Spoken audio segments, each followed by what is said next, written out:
अस्सलाम वालेकुम। एक बड़ी खबर पाकिस्तानी क्रिकेट से ये सामने आ रही है कि कल सिलेक्शन कमेटी का एक बड़ा इंपॉर्टेंट इजलास हुआ है एशिया कप की पाकिस्तान की टीम सिलेक्शन के हवाले से, जिसमें कोच माइक हैसन ने और कप्तान सलमान अली आगा ने भी वीडियो लिंक के जरिए से शिरकत की।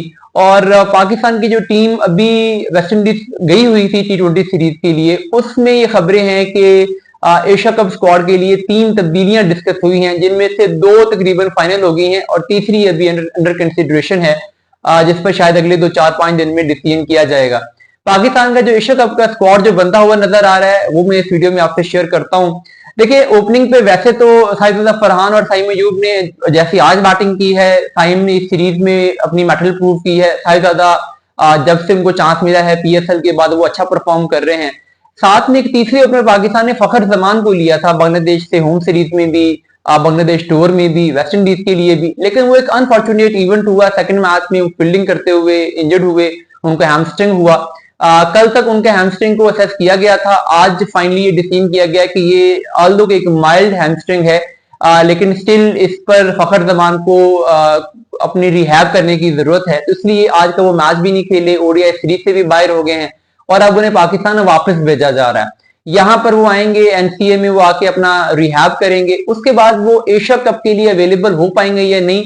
ये खबरें हैं कि मेडिकल पैनल ने ये कहा है कि 2 से 3 हफ्ते में फखर जमान अवेलेबल हो सकते हैं। अभी पाकिस्तान ने इससे पहले ट्राई नेशन सीरीज खेलनी है एशिया कप से पहले, तो ट्राई नेशन सीरीज अगस्त के एंड पे स्टार्ट हो रही है, तो उसमें अगर 3-4 हफ्ते का टाइम में वो फिट हो जाते हैं तो वो अवेलेबल हो सकते हैं, लेकिन उनकी अवेलेबिलिटी पर एक डाउट है। यही वजह है कि जो पाकिस्तान की सिलेक्शन कमेटी है, उन्होंने इसके लिए एक बैकअप तैयार करने का फैसला किया है। हैदर अली को कॉल किया गया है। हैदर अली पाकिस्तान शाहीन्स के साथ अभी इंग्लैंड गए थे। उनको ये कहा गया है कि आप रेडी रहें, आपको पाकिस्तान के स्क्वाड में एशिया कप के लिए हम सिलेक्ट कर रहे हैं। तो हैदर अली आपको स्क्वाड में नजर आएंगे। अब अगर फखर जमान अवेलेबल हो जाते हैं तो भी हैदर अली आपको पाकिस्तान के स्क्वाड में नजर आएंगे। वो कैसे नजर आएंगे? देखिए, फखर जमान की अगर अवेलेबिलिटी नहीं होती तो फिर तो ऑब्वियसली हैदर अली फखर जमान की जगह पे आ जाएंगे, लेकिन अगर फखर जमान अवेलेबल हो जाते हैं तो पाकिस्तान को मिडिल ऑर्डर में भी, यानी जो पाकिस्तान की 2 प्लेसेस हैं, जिस पर एक हुसैन तलत हैं और दूसरा खुश तिरशा हैं, इन दोनों प्लेसेस पे कोई सेटलमेंट बन नहीं रही है। खुश तिरशा से परफॉर्म नहीं हो रहा है, हुसैन तलत को उस तरीके से चांसेस नहीं दिए गए हैं, तो पाकिस्तान की टीम मैनेजमेंट थोड़ी सी अनश्योर है कि पाकिस्तान को इस प्लेस पे किसको लेना चाहिए। तो वहां पर भी एक चांस है कि हुसैन तलत को पाकिस्तान बाहर करके हैदर अली को खिलाएगा। तो हैदर अली को खिलाने का डिसीजन तो हो गया है। अब ये फखर जमान की फिटनेस पे डिपेंड करता है कि फखर जमान की जगह पे हैदर अली आते हैं या वो हुसैन तलत की जगह पे आते हैं। खुश तिरशा अपनी जगह बचाने में इसलिए कामयाब हो जाएंगे कि UAE में मैचेस हैं, UAE में कुछ स्पिन विकेटें होती हैं, कुछ टर्न भी मिलता है। अगर नवाज की रिप्लेसमेंट के तौर पर उन्हें प्लेइंग 11 में कभी ले लिया जाए तो वो एक बड़ा यूटिलिटी प्रोवाइड कर सकते हैं।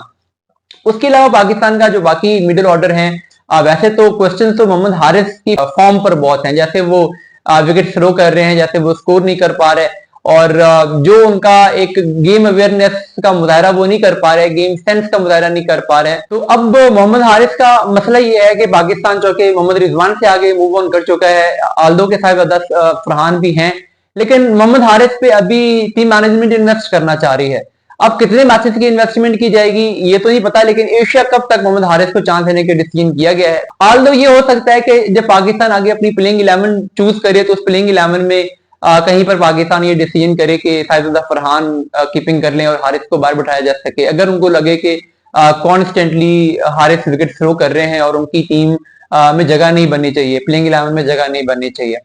इसके अलावा जो इसमें पाकिस्तान के बाकी मिडिल ऑर्डर है, जैसे सलमान अली आगा हैं या हसन नवाज हैं, वो तो ओबियस चॉइसेस हैं। आगा कप्तान है, हसन नवाज वैसे ही अच्छा परफॉर्म कर रहे हैं।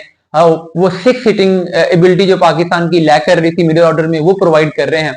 ऑलराउंडर्स में शादाब खान तो इंजर्ड हैं, उनकी अभी लेटेस्ट रिपोर्ट पेश की गई सिलेक्शन कमेटी को, ये बताया गया कि वो अनअवेलेबल हैं, वो अभी एशिया कप में पाकिस्तान के लिए अवेलेबल नहीं होंगे। आल्दो अगर वो अवेलेबल होते तो पाकिस्तान उनको स्क्वाड में ले लेता, लेकिन वो अवेलेबल नहीं है। इस वजह से मोहम्मद नवाज तो होने थे, जैसा उन्होंने परफॉर्म किया है बॉलिंग के जरिए से, खासकर जो एक पाकिस्तान को एक फिंगर स्पिन की जरूरत थी, कंट्रोल चाहिए था, वो नवाज ने प्रोवाइड किया है। फहीम अशरफ का इशू ये है कि फहीम अशरफ उस तरीके से परफॉर्म नहीं कर पा रहा है, बट टीम मैनेजमेंट कॉन्स्टेंटली उन्हें खिला रही है, हर मैच खिला रही है। कुछ लोग कहते हैं कि पॉलिटिकल इन्फ्लुएंस की वजह से वो स्क्वाड में है, परफॉर्मेंस उस तरीके से नहीं है। कुछ कहते हैं कि माइक हैसन को पसंद है, पर जो भी वजह है फहीम अशरफ स्क्वाड में हैं और वो एशिया कप तक स्क्वाड में रहेंगे। प्लेइंग 11 में आ पाएंगे या नहीं आ पाएंगे वो डेफिनेटली आगे सिचुएशन पर डिपेंड करेगा जब पाकिस्तान अपनी बेस्ट 11 खिलाएगा। अभी तो पाकिस्तान एक्सपेरिमेंटल मोड में है, इस वजह से फहीम अशरफ प्लेइंग 11 में आ जाते हैं, लेकिन स्क्वाड में वो हैं फास्ट बॉलिंग ऑलराउंडर के तौर पे। स्पिनर में इब्रार अहमद भी हैं और सुफियान वकीम भी हैं, दोनों हैं। सुफियान वकीम ने बहुत जबरदस्त बॉलिंग की है, बहुत इंप्रूव की है और पूरी सीरीज में वेस्ट इंडीज की उन्होंने एक भी लूज बॉल नहीं की, ये बड़ी इंपॉर्टेंट बात है। इतना कंट्रोल दिखाया है। इससे पहले मैंने सुफियान वकीम को जब भी देखा था मुझे ये लगता था कि यार लड़के में हाइट भी है, वेरिएशन भी है, जस्ट अगर कंट्रोल कर ले तो ये बड़ा अच्छा बॉलर बन जाएगा और इस सीरीज में उसने वो कंट्रोल दिखाया है, तो ये पाकिस्तान के लिए बड़ा प्लस पॉइंट है। यूएई में ये बहुत इफेक्टिव रहेंगे। फास्ट बॉलिंग में शाहीन शाह अफरीदी, हारिस रऊफ, ये तो पाकिस्तान स्क्वाड में ओब्वियसली हैं। अब पाकिस्तान ने जो कि फहीम अशरफ को भी लेके जाना है, तो यूएई में पाकिस्तान टोटल 3 फास्ट बॉलर और एक फास्ट बॉलिंग ऑलराउंडर के साथ जा रहा है।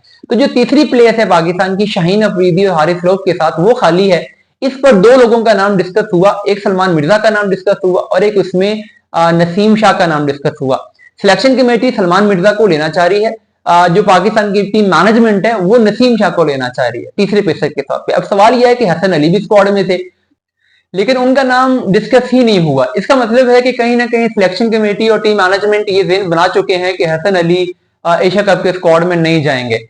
अब टाई सलमान मिर्जा और नसीम शाह में है, देखते हैं कि सिलेक्शन कमेटी प्रिवेल करती है या टीम मैनेजमेंट। लेकिन ओडीआईज में जो कि नसीम शाह हैं, तो नसीम शाह ओडीआईज में कैसा परफॉर्म करते हैं, शायद ये भी एक फैसला कौन एलिमेंट हो सकता है।